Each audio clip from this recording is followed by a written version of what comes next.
byatangiriwe. Imana iza kumenya ko ibisubizo byawe byatangiriwe, ibisubizo byagombaga kuza uyu mwaka byatangiwe n'abami b'ubuperesi, abami bafite imbaraga, abami babitekerejeho, imbaraga z'abadayimoni zabyizeho zagiye guhagarara mu kirere, zihagarara mu kirere cyaho ibisubizo byawe bituruka. Izi mbaraga zizaho ibisubizo byawe ibituruka mu majyepfo zahagazeyo, ibyagombaga guturuka mu majyaruguru zahagazeyo, ibyagombaga guturuka muri bene wanyu barahahagaze abami b'ubuperesi. Imana irangije ikora ikintu cyiza, iravuga iti ukajya i Burayi. Cyatumye Imana ikwicaza imbere y'abo bantu ni ukugira ngo uhindure ibintu abantu bananiwe byigukayura, ahubwo wowe bamaremo imbaraga za Satani babona imbaraga z'Imana. Yagezeyo, amasengesho yabaye umuriro, amasengesho ntigeze atangirwa, yagiye agerayo amahoro, kubera ko abami b'ubuperesi bazi ko amasengesho ari ndakorwaho yabahitana.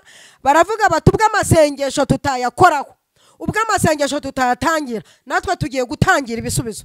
Niko abadayimoni bamera, barabizi ko isengesho ryacu ritinyitse, niyo mpamvu badutegera ku bisubizo. Babasha gutangira ibisubizo ariko ntibabasha gutangira amasengesho. Yes, kangushimire mu izina ry'Umwami wacu Yesu Kristo ko uhingukiye hano kuri Evangeliste Mama Lionel. Turabana umunsi ku munsi kugira ngo umubiri wa Kristo ube wubakitse muri wowe ndetse no muri twebwe. Buriya natwe turubakika namwe mu kubakirwa. Iyo tuganire n'umubyeyi wacu, nta kindi mbese ni cya cyuma gikaze ikindi, ariko twe tuba turi gukazanya, kuko twe nta turi ibyuma, ahubwo nk'uko icyuma gityaza ikindi niko umuntu akaza mugenzi we. Niko mu migani handitswe. Turagushuje mubyeyi. Urakoze cyane, Imana iguhe umugisha, nanjye ndabasuhuje mbishimiye. Ko mutatubwiye ngo mwijute ibyo mumaze kutugaburira. Umugubwe neza aha muri ni wanjye. Ni ukuri byiza cyane. Iyo ubona umuntu muri komenti agututse kubw'ijambo wavuganye ishaka ry'Imana n'umurimo w'Imana, kuko hari ijambo Nehemiya yavuze ngo ishaka ry'inzu ya data, ry'inzu y'Imana riranye. Iyo wagize ishaka ukabona nk'umuntu yanditse muri komenti agutuka, uhita ubyakira ute mubyeyi? Wiyumva uti? Ntabwo mbibara ko antutse, mba mbona mpaye icyifuzo cyo kumusengera kuko yananiranye. Aba mpaye akazi ko kumusengera, aba mpaye icyifuzo cy'uko yananiranye. Mba mbonye rero intama yo gufasha, harampita amufasha. Ahubwo ndifuza ko umuntu uzajya ushyiraho komenti yo kuntuka azajya ashyiraho na nimero ya telefone kugira ngo mbone uko amufasha. Kuko urabona n'ibitaro by'Indera byaruzuye kubera uduhinda dukabije. Hari igihe abaje kwivurira kuri jye, ariko akiriho nimero ya telefone byajya bimbera byiza kugira ngo mukurikirane, mfashe abaganga kumuvura, kuko muri gihe harimo kuvura abantu bafite uduhinda dukabije. Buri umuntu utukanira mu ruhame aba afite agahinda gakabije. Ubundi no gutukira umuntu mu ruhame ni icyaha gihanwa n'amategeko, ariko umuntu utinyuka akantukira muri komenti ajya mbabara ashyiraho nimero ya telefone mbona uko mufasha kumuvura. Aba mpaye akazi kanjye kaba kari kwiyongera ko gufasha abantu, nuko njye mbyumva. Alright, turakoze cyane. Imana y'amahoro iguhe umugisha. Nangize ngo njye nzisiba kuko ziba yenda zandagaje abantu. Hari umuntu wigeze kumwe arambwira ngo komenti ngo yatukanye ngo ni gute muyirekerana. Ahubwo ariko rero njyewe mba nerekana abantu, buriya iyo umuntu aje agatuka nk'umuntu muri komenti, buriya nta wakuvuga nabi utamurusha imbaraga. Burya ajya kugutuka ari uko umurushije imbaraga, kuko ibyo wavuze byamutsinze. Ahubwo hari igihe gutsindwa n'ikintu abura uko abijera wagatukana. Ubu nawe ndavuga nti nayo ni komenti, ariko burya ni komenti kandi tusaba komenti, kandi ntawuza. Hari umupasiteri kazi umwe wigeze kuvuga yuko ntago twakundwa na bose kuko ntago turi amafaranga. Erega reka nkubwire, yewe sinzi nimba ariko nteye ariko numva ntacyo bintwaye. Ubundi izi mbuga nkoranyambaga hari n'uhetse kuvuga ngo ni imbuga mpitanambaga. Izi mbuga nkoranyambaga zatweretse abantu uko bari. Ari mu ruhande rwacu abavugabutumwa hari abantu twajyaga twibeshyaho ko ari abakozi b'Imana. Imbuga nkoranyambaga zatweretse abo bari. N'izi mbuga nkoranyambaga zatweretse na bene abo bantu babuze aho bavugira nabi. Rero ibi bintu izi message zinatukana ahubwo ntuzagire n'iyo usiba. Ntuzagire n'iyo usiba, nanjye ntayo nzasiba. Kandi n'umuntu uzajya ubibona ajya mfasha gufasha uriya muntu mu rwego rwo kumusenyera, kumuganiriza. Aba bantu bakeneye kubwirwa neza kuko babuze neza muri bo, bakeneye kubwirwa neza, bigaragara ko babuze neza muri bo. Imana ibaha umugisha cyane. Murakoze cyane abantu badukurikira hano kuri Evangeliste Mama Lionel. Imana y'amahoro ibaha umugisha. Mujye mwihangana, yenda nubona ikiganiro nyabona ikiganiro kuza ukagifungura ku mamega makeya ugataha n'ubwiza bw'Imana muri wowe, haricyo bitwaye. Ese hari umuntu wabukurikirana koko ubu butumwa bwa buri munsi tugenda tubagezaho, ibiganiro tubategurira kuntu biba bigoye biruhije?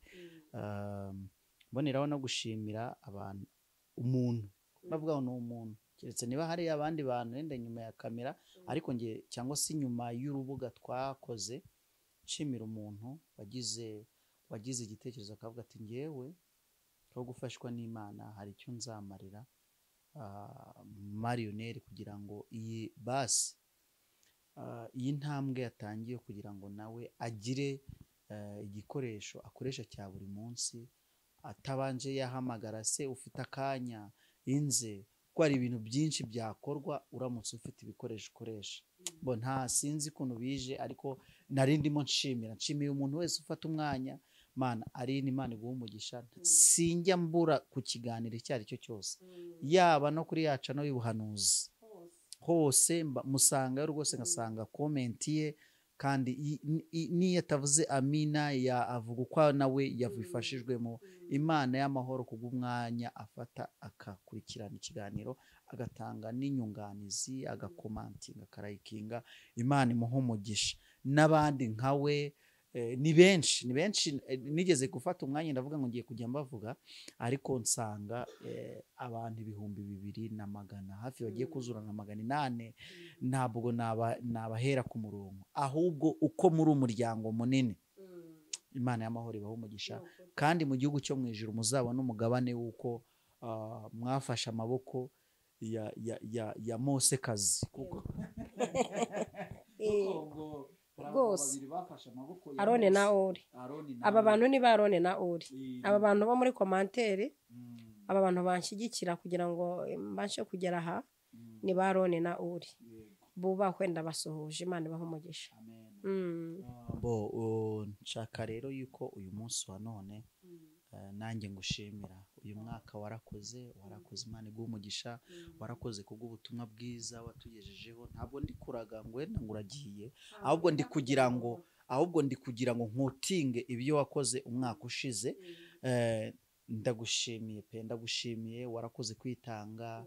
Nijoro warakoze, ku manywa warakoze, imvura igwa warakoze, izuba riri kuva warakoze. Bagenda babibona, kandi iyo imvura yaguye baba babibona, n'iyo izuba riri kuva muzajya mubona izuba ryakubise mu ishusho nyine, mubona ishusho nyine yagize ikibazo. Ariko twavuga duti ntacyo, kuko abantu b'Imana bakeneye ijambo ry'Imana.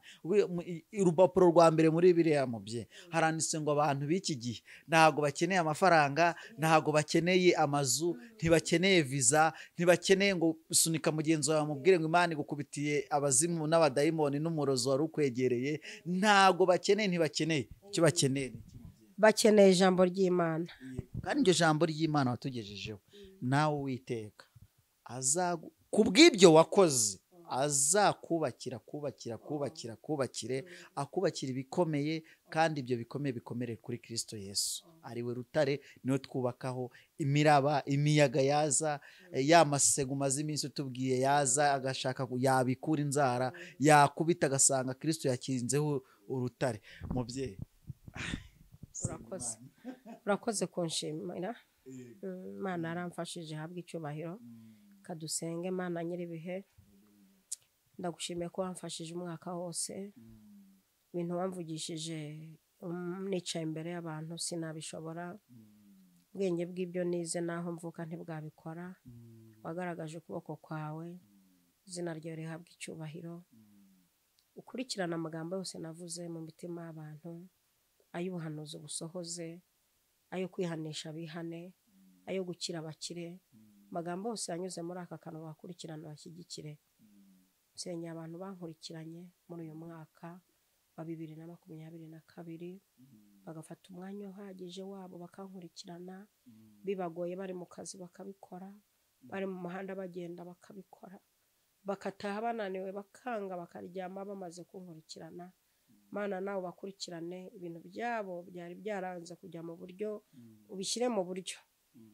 Urakoze cyane kubw'ikiganiro tugiye gukora, mwanya tukimaramo umugisha, kandi abantu bahembuke, twaguke, kuboko kwe kwiza kubane natwe muri byose, mu izina rya Data wa twese, Umwana n'Umwuka wera. Amen. Amen. Imana y'amahoro iguha umugisha mubyeyi. Uyu munsi wa none ndabona ufite intwaro rwose. Uyu munsi ni uruhe rugamba tugiye kurwana? Ni ibisanzwe, urugamba turuhoramo. Impamvu umuririmbyi yaririmbye ngo murwanyi we guma mu ntambara, urugamba ruzashira. Numva ashaka abantu badukurikiye kubaganiriza ku magambo Yesu yavuze ari mu butumwa bwiza cyangwa se ivanjiri ntagatifu kwanditswe na Luka igice. Turasoma ku murongo wa 34. Havuze ngo umunyu ni mwiza, ariko umunyu iyo ukayutse uryoshwa n'iki? Nta nubwo ukwiriye umurima habe n'icukiro, bapfa kuwujugunya hanze. Ufite amatwi yumva niyumve. Kadusubiremo iri jambo. Haravuga ngo umunyu ni mwiza, ariko umunyu ukayutse uryoshwa n'iki? Nta nubwo ukwiriye umurima habe n'icukiro, bapfa kuwujugunya hanze. Ufite amatwi yumva niyumve. Imana ishimwe cyane. N'aya magambo tugiye kuganira ari ku mutima wanjye, ari kumfasha, yavuzwe na Yesu. Ndashaka ko tuvuga ku munyu. Munyu, Yesu arahageze aravuga ati rega muri umunyu w'isi. Yabwiraga abarokore nkanjye, rega muri umunyu w'isi, nimwe mukwiye kuryoshya isi, nimwe mukwiye guhindura isi, nimwe mukwiye gukora ibintu nsize ntakoze. Atari ko se umunyu iyo ukayutse nanone, ndumva ndi buvuge cyane ku gukayuka k'umunyu. Ku gukayuka k'umunyu ubwo turabihuza ku gucika intege kw'abakristo, ku gucika intege kw'abantu b'Imana. Biragaragara ko turi ku mpera y'umwaka, ariko hari abantu bashobora kuba barakayutse, baracitse intege, bagiye bahura n'ibintu bibakamura, bibakayura, bibaca intege. Ariko Yesu yaravuze ati muri umunyu, kandi umunyu iyo umaze gukawuka nta kindi bamara uretse kuwujugunya, kuko ngo ntiwafumbira n'isi, ntiwafumbira n'ubutaka. Ariko si umaze gukawushwa gukayuka waryoshwa n'iki? Nta kindi kintu cyajyamo. Ubundi umunyu abantu benshi bawuzi nk'ujya mu biryo, uryoshya ibiryo bitarimo umunyu birabiha. N'umuganga wubujije hari undi uwusimbura. Byumvikana ko umunyu ni ingenzi. Nubwo hari umuganga wakubujije umunyu, ariko hari undi yashatse usimbura uwo yakubujije, kuko azi ko umunyu ari ingenzi. Umunyu ukomeza amagufa, niko twize mu ishuri. Umunyu ni mwiza. Umunyu wawushyira ku biryo ukabikavaringa ntibipfe. Umunyu ugira umumaro mwinshi. Hari impamvu rero Yesu yawutanzeho urugero, aravuga ngo muri umunyu, muri umunyu w'isi. Atubwira uburyo tutagomba gukayuka nubwo twagera mu bintu bidukayura. Umunsi umwe ba Dawunyeri bageze i Babuloni,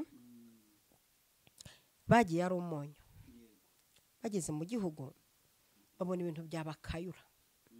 Gukayuka ni ukumara, ni nko abanyarwanda murafasha kumva iki kinyarwanda. Gukayuka ni nko gushiramo uburyohe bw'ikintu, imbaraga z'ikintu. Gukayuka nko kuvamo imbaraga z'ikintu wari ufite. Aha Yesu yarashatse kuvuga ko uyu munyu wakawutse nta buryohe ugifite, ntacyo ubukimaze. Abana b'abahungu rero bageze i Babuloni, nkunda kubavuga cyane kandi mujye mutinya impamvu tubavuga wowe ntitukuvuga. Ese ndi kuki tubavuga ntitukuvuga? Ese ndi kuki mwumva tuvuza abantu wowe ntuvugwe? Hano ni ikindi kibazo. Hari igihe tuvuga abantu batugiriye neza ugasanga hari abandi biriye, baranabikirititse, babigize n'intambara. Ye nkunda kuvuga cyane abantu bangiriye neza, niko nteye. Iyo wangiriye neza ndakuvuga, niyo wangiriye nabi ndakuvuga, kuko mwese mukwiye kuvugwa. Mu by'ukuri hari ukuntu tujya tuvuga abantu batugiriye neza, ugasanga hari abashaka ko tuvuga ibyo bataduhaye, nabo tubavuga ariko nta kintu mwatumariye. Aba bana b'abahungu rero turabavuga, n'abadukomokaho bazabavuga, baravugitse, bakoze ibintu korwa by'indashyikirwa. Ba Daniel na bagenzi be bakoze ibikorwa by'indashyikirwa, bakiriho buri ababyeyi twakwicara hasi tukabakorera keke yo kubashimira. Ubundi keke ntabwo ihabwa umuntu wagize anniversaire. Keke ni ibintu byiza mu nake, ni ikintu wahemba n'umuntu ukavudakira keke kundikije ibintu wakoze, akiraga keke. Bakoze ibikorwa by'indashyikirwa, bahuye n'ibintu byabakamura ntibakamuka. Bageze i Babuloni bahura n'ibintu byatuma bakawuka, umunyu ugashira muri bo, imbaraga zigashira muri bo, kwizera kugashira muri bo, agakiza kagashira muri bo, Imana ikava muri bo, ariko bahinjira bazi ngo ndi umunyu w'isi. Amina. Batangira guhamya Imana mu bintu byanejeje. Nkunda amasengesho. Nagiye nsoma amasengesho muri Bibiliya y'abantu benshi, ubwa yacu ntaho turayandika ariko azandikwa. Narabivuze mbisubiramo, igitabo cy'ibyakozwe n'intumwa ntikiruzura duhari, natwe tuzagenda dushyiraho ibice byacu. Abitorero barasenze mu masengesho aranditse. Amasengesho aranditse menshi y'abantu bagiye basenga muri gereza, barasenze, iminyururu iradohoka, ba Paulo na Silasi. Dufite abantu benshi bagiye bafata ibihe byo gusenga. Abayuda barasenze, Esteri yarasenze, ariko hari amasengesho anejeje no muhungu Daniel. Daniel yarasenze yerekeye Yerusalemu, ngo arasenga ku munsi wa gatatu n'ibisubizo bye biraza byayo yasenze. Bije birafatwa, ntiyita ku bisubizo byafashwe, ntiyita ko hari cyagiye asaba, ariko aravuga ati jewe nzakomeza nsenge. Yarasenze birenga gusaba, bigeraho amasengesho amera nk'ibiryo by'Imana. Asenga mu buryo bwo kugaburira Imana, no kumva ko gusenga ari itegeko muri icyo gihugu, no kumva ko atagomba gukayuka nubwo ibimukayura bihari. Muri umunyu w'isi, ariko umunyu w'isi n'umunyu numara gukayuka muzaba mukimaze iki uretse kujugunywa mwabaroko muremwe mukajya mukandagirwa. Ndashaka ko umurokora ukurikiranye iki kiganiro yirinda kugeza ubwo akayuka, kugeza ubwo abapagani bamukandagira. Bigukandagira komeza umunyu, bigukandagira bikugenda hejuru. Haleluya. Daniel arangije arakomeza arasenga, ageza ku munsi wa 21. Kubivuga biroroshye ariko birakomeye. Ageza ku munsi wa 21 kugeza ubwo Imana nayo igira ikibazo cy'ukuntu Daniel yakomeje gusenga, kugeza ubwo Imana igira ikibazo cy'uko Daniel yayitinze imbere. Turashaka uyu mwaka utangira gusenga kugeza ubwo Imana nayo iterwa ikibazo cy'uburyo twayitinze imbere, ku buryo tuzasenga tukumva ntacyo bidutwaye. Ubundi hari abantu basenga bakumva aricyo byabatwaye, bakumva bishakazi, bakumva imibiri yananiwe, bakumva barashonje, bakumva abana bazasonza. Turashaka ko dusenga amasengesho atagize icyo dutwaye, ahubwo agize icyo atwara Imana y'ubwayo ikibaza impamvu twayitinze imbere. Imana ishimwe. Nuko byagenze kuri Daniel. Imana igira ikibazo cy'uko Daniel yayitinze imbere, ariko iza kumenya ko abami b'Ubuperesi batangiriye amasengesho, iza kumenya ko amasengesho ya Daniyeli abami b'Ubuperesi batangiriye ibisubizo. Amasengesho yagiye yagezeyo, amasengesho yabaye umuriro, amasengesho ntigeze atangirwa, yagiye agerayo amahoro, kubera ko abami b'Ubuperesi bazi ko amasengesho ari ndakorwaho yabahitana. Baravuga bati ubwo amasengesho tutayakoraho, ubwo amasengesho tutayatangira, natwe tugiye gutangira ibisubizo. Niko abadayimoni bamera, barabizi ko isengesho ryacu ritinyitse, niyo mpamvu badutegera ku bisubizo. Babasha gutangira ibisubizo ariko ntibabasha gutangira amasengesho. Haleluya! Bafite ubushobozi bwo gutangira ibisubizo ariko ubushobozi bwo gutangira amasengesho ntabwo bafite. Niyo mpamvu amasengesho yawe yagezeyo. Nubwo ibisubizo bitarakugeraho ariko ufate mu mutwe ko amasengesho yagezeyo. Kuba yaragezeyo biramaze. Nimba ibisubizo bitarakugeraho ntacyo amasengesho abisaba yagezeho. Abarokore murahari ngo muvuge ngo amina. Imana ishimwe, ndafashijwe. Nubwo ibisubizo bitarakugeraho gabanya amagambo, amasengesho yagezeyo. Iyo amasengesho abataragerayo nicyo cyari kuba ari ikibazo. Mana we, Mana nyiribihe, ndafashijwe wawera we. Ntabantu mfashe iki kiganiro kuko sinagishobora tutari kumwe. Ndashaka kugaragaza ko amasengesho twasenze kuva mu kwa mbere kugeza muri uku kwezi kwa 12 warayumvise yakugezeho, ariko ibisubizo ntibiraza. Ibisubizo by'abagusenze ntibiraza. Mana ishimwe, Mana ishimwe, Mana ishimwe, Mana ishimwe, Mana ishimwe. Nubwo ibisubizo bitaraza, duhaye Imana icyubahiro ko amasengesho yageze kandi yageze amahoro. Ntigeze atangirwa, ntigeze ageraho yacitse intege inusu. Uko yasenze yagezeyo yose yuzuye, ariko ibisubizo byaratangiriwe. Imana irangije iravuga iti ko gusenga kwa Daniyeli ndi kukubona ari nguko. Icyo Daniyeli yasengeye ko nacyumvise, ko nohereje n'ibisubizo ku munsi wa 3. Niki gituma Daniyeli agisenga? Niki gituma Daniyeli agifite aya magambo? Niki gitumye Daniyeli anguma imbere? Nuko yaryohewe, nuko ashaka kunsenga, ko numva si byifuza ari bimwe, kucya kimpagaze imbere. Nararangije kohereza ibisubizo. Imana iza kumenya ko ibisubizo byoherejwe byatangiriwe. Imana iza kumenya ko ibisubizo byawe byatangiriwe. Ibisubizo byagombaga kuza uyu mwaka byatangiwe n'abami b'Ubuperesi, abami bafite imbaraga, abami babitekerejeho. Imbaraga z'abadayimoni zabyizeho zagiye guhagarara mu kirere, zihagarara mu kirere cyaho ibisubizo byawe bituruka. Izi mbaraga zizaho ibisubizo byawe bituruka. Ibituruka mu majyepfo zahagazeyo, ibyagombaga guturuka mu majyaruguru zahagazeyo, ibyagombaga guturuka muri bene wanyu barahahagaze abami b'Ubuperesi. Imana irangije ikora ikintu cyiza, iravuga iti reka nohereze ingabo, nohereze ingabo. Ngira ingabo z'abamarayika, ngira abamarayika bashinzwe uburinzi, ngira abamarayika b'abaserafi, ngira abakerubi, ngira abamarayika b'amahanga bashinzwe kurinda, ngira marayika wundi ushinzwe amasengesho, ngira marayika wundi ari we Yesu Kristo, ngira ibizima bindamya. Ariko sibyo ndi bukoresha. Ngiye gukoresha umumarayika witwa Mikayire ushinzwe kurwana. Ubushize nakoresheje Gaburiyeli ajyana ubutumwa, aha ntiyahashobora. Ndakoresha umumarayika washobora aha, ushinzwe kurwana akanesha abami batangiriye ibisubizo by'abera banjye. Ndohereza Mikayire ushinzwe intambara, niwe nahaye ubushobozi bwo kurwana ibisubizo by'abera bikaza. Niwe nahaye imbaraga zo kurasa mu cyico. Mikayire niwe nahaye ubushobozi bwo kumenya aho ibirwanya ibisubizo by'abantu banjye biri. Niwe nohereza. Mikayire yoherezwa igitaraganya, yoherezwa ari umurwanyi, niyoherezwe mu kibazo cyawe. Aroherezwa Mikayire azaje kurwanya imbaraga zatangiriye ibisubizo.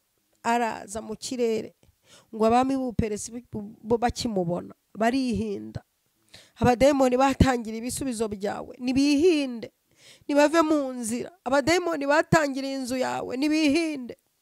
Abadayimoni batangiriye imodoka yawe nibihinde. Abadayimoni batangiriye amashuri y'abana bawe nibave mu nzira. Abadayimoni batangiriye akazi kawe nibave mu nzira. Ngo abami b'ubuperesi bakibona Mikayire, bakibona afite intwaro, bakibona intambuko, bakibona igihagararo, bacyumva imirindi, barihinda baragenda. Ngo maze ibisubizo bya Daniyeli bimugeraho. Mana ishimwe, Mana ihabwa icyubahiro, bimugeraho. Ariko aba bana b'abahungu Imana ibaha umugisha, bageze mu gihugu cy'i Babuloni, bibuka ko ari umunyu w'isi, ntibakaruka. Iyi nzira itagaragara hakaba mu kabwibwi, Yesu ati jye ndi kumwe nawe, ujye umuhanga amaso, ujye umuhanga amaso, ajya arinda umutumbiriye ku manywa na nijoro. Urupfu nirusha kuwarwo, ujye utumbira Yesu, aza kuyobora amahoro, ntumukureho amaso, ujye umuhanga amaso, ujye umuhanga amaso, ajya arinda umutumbiriye ku manywa na nijoro, ajya arinda umutumbiriye ku manywa na nijoro. Imana irimo irashaka ko abantu bayo badakayuka, nubwo ibidukayura bihari, nubwo ibiduca intege bihari, nubwo intambara zaba nyinshi, ariko icyo ashaka ni uko abantu bayo badakayuka. Tugiye kwinjira mu mwaka ugoye w'igiharwe, mu mwaka abantu b'Imana bamwe bagiye kubona ubutabazi, mu mwaka abantu bagiye gusorezwa amasezerano, mu mwaka abantu bagiye kwimuka mu makaritsiye amwe bakajya mu yandi, mu mwaka abantu bagiye kuva mu bihugu bimwe bakajya mu bindi, mu mwaka abantu bagiye kuva mu bushomeri bakajya mu kazi, abandi bakava mu kazi bakaba abashomeri, mu mwaka ugiye kubamo ibintu bizacecekesha abantu, mu mwaka indimi z'abantu zigiye guhindura amagambo, mu mwaka inshuti zigiye guhinduka bitewe n'ibibaye ku bantu bayo, mu mwaka igihugu kigiye gukundwa n'abantu barakivuyemo bakakigarukamo, mu mwaka igihugu kigiye gutungurana, mu mwaka igihugu kigiye kubamo ibintu bitunguranye, mu mwaka abantu b'Imana bamwe bagiye kugira amagambo aryoshye abandi bagacecekeshwa. Ariko muri uyu mwaka tugiye kwinjiramo, Imana irashaka ko abantu bayo badakauka.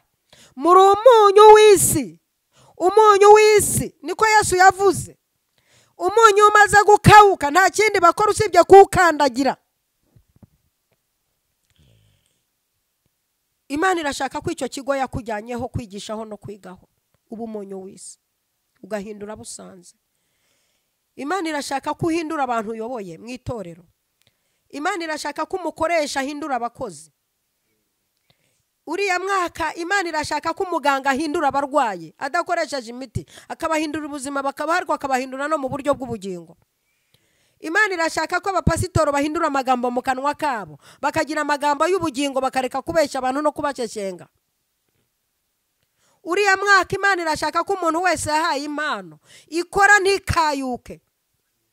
Uwigisha akigisha, uhanura agahanura, urondora akarondora, ukiza indwara akayikiza, werekwa akerekwa. Irashaka ko mudakayuka. N'umwaka ishaka ko abantu bacana amatabaza yabakaka, aho uri hose ukaka, waba ari umunyagicu ukaka, kugira ngo iryo tara ryawe niryaka ejo bundi rizakenerwa ujye kuyobora itorero. Irashaka ko abantu baka. Muri umunyu w'isi. Mana ishimwe. Haleluya. Yosefu yinjiye kwa Potifari ari umunyu w'isi, ntiyakawuka imbere y'umugore. Ageze muri gereza arakomeza umunyu ntiyakawuka. Ava muri gereza asubira gusobanura inzozi atarakawuka. kandi yarahuye n'ibimukayura. Ageze ubwo aba umuyobozi ajya guhunika imyaka mu gihugu, kugeza ubwo bamwirahira ngo tuzabona hehe umuntu uri mu mwuka w'Imana waduha nk'abandi nk'aba batatu mu gihugu, kubera ko atakawutse. Imana ikeneye ko abasore, dukeneye ko aba bana b'abahungu mudakawuka, tubatezemo umusaruro. Imana ihabwe icyubahiro, Imana ihabwe icyubahiro. Muri umunyu wese, umunyu ukawutse nta kindi bawumaza uretse kuwujugunya bakawukandagira. Imana irashaka ko abantu bayo mwuzura imbaraga. Maze igihe usenga ariko waruhuye n'ibigukayura, komera. Maze igihe ufite amagambo mazima wikayuka, komera. Imana ishimwe, Imana ishimwe, Imana ishimwe, Imana ishimwe. Turashaka ko abantu mu ngo zabo bubatse ibigeragezo bitagukayura. Komeza ubumunyu. Washingiwe uri umunyu, bagutwikura uri umunyu, ubyara umwana wa mbere uri umunyu, byara n'umuhererezi ukiri umunyu, wikayuka. Imana ihabwe icyubahiro. Ndumva ashaka gusengera abantu muri iri jambo, ndumva ashaka gusengera abantu basabira imbaraga. Abantu mwirinde bibakayura. Aro Yesu ageze aravuga ngo munirinde n'ibintu bamarira inkweto mu birenge, nabyo mubyirinde. Muze mwirinda nimba ari na karitsiye wajyamo ikakumaramo imbaraga, yirinde. Irinde gukayuka, irinde ikikumarira inkweto mu birenge. Imana ishimwe cyane. Reka dusenge dusabira imbaraga abantu bari barakayutse. Cyo ni kimwe. Cya kabiri, twingingira abantu ngo mukomeze mu bumunyu, muhindura amahanga, muhindura ibihugu. Aho wagiye Imana igutegerejemo umusaruro wo guhindura. Wikwemera guhindurwa n'abapagani, hindura abapagani. Bahinduza icyo uri cyo, bahinduza iri zina, bahinduza imbuto. Imana ishimwe. Tugiye gusenga. Icyatumye Imana igusiga Ikereti, icyatumye ukajya i Burayi, cyatumye Imana ikwicaza imbere y'abo bantu, ni ukugira ngo uhindure ibintu abantu bananiwe byigukayura, ahubwo wowe bamaremo imbaraga za Satani, babona imbaraga z'Imana. Imana ihabwe icyubahiro. Cyatumye Imana ikwicaza muri ofisi, ntabwo bihuye n'amashuri wize. Wihusha intego. Intego ni ukugira ngo ube umunyu aho hantu. Wibererekera ibizira ngo ni ukubera ruswa. Yagushyize aho ngo ube umunyu, ukomeze amava asukuma. Kadusenga. Cyatumye Imana igushyira kuri icyo kigo cy'amashuri ngo ukiyobore, ni ukugira ngo ube umunyu. Cyatumye Imana iguha kuyobora iryo vuriro, ni ukugira ngo ube umunyu. Tugiye gusenga. Imana iriho, ishoboye byose. Nta kintu na kimwe kigeze kirogoma umugambi wawe. Menyesha abantu icyo wabahamagariye, menyesha abantu inzira zabo. Shimwa Yesu. Ibutsa abantu icyo wabahamagariye, ibutsa abantu icyo wabahamagariye, icyo wabaremeye. Ibutsa abantu misiyo bafite ku isi. Aha ngaho uravuze ngo muri umunyu, muri umunyu. Uri kubaza abantu impamvu bari gukayuka. Ni iki kibakayuye? Ni imigisha wabahaye? Ni iki kibakayuye? Iki kimazemo abantu bawe imbaraga? Ibisubizo wabahaye? Ese ni ibigeragezo? Ijambo ryaravuga ngo nugamburura mu makuba gukomera kwawe kuba kuri he? Ese ni ibyago? Ese ni amakuba? Fatiro zisenyutse, mukiranutsi yakora iki? Nuko akomeza kuba umunyu ntakawuke. Mu izina rya Yesu. Urakoze Mana, urakoze, urakoze. Abatubanjirije banyuze mu bikomeye ariko ntibakayuka. Bageze imbere ya Herode barakomeza barahamya, barinda babaca igihanga bahamya. Urakoze. Ndagushimiye kuri Mana y'amaboko. Ukuboko kwawe kwiza kube kuri twe. Ubwami bwawe buze. Umuntu wese warugeze aho akayuka, muhe imbaraga ntakongere gukayuka. Ndagushimiye kuri Imana ibikoreye kwiyubahisha. Ukuboko kwawe kwiza kubane natwe muri byose. Mu izina rya Data wa twese, Umwana n'Umwuka wera. Amen, amen, amen.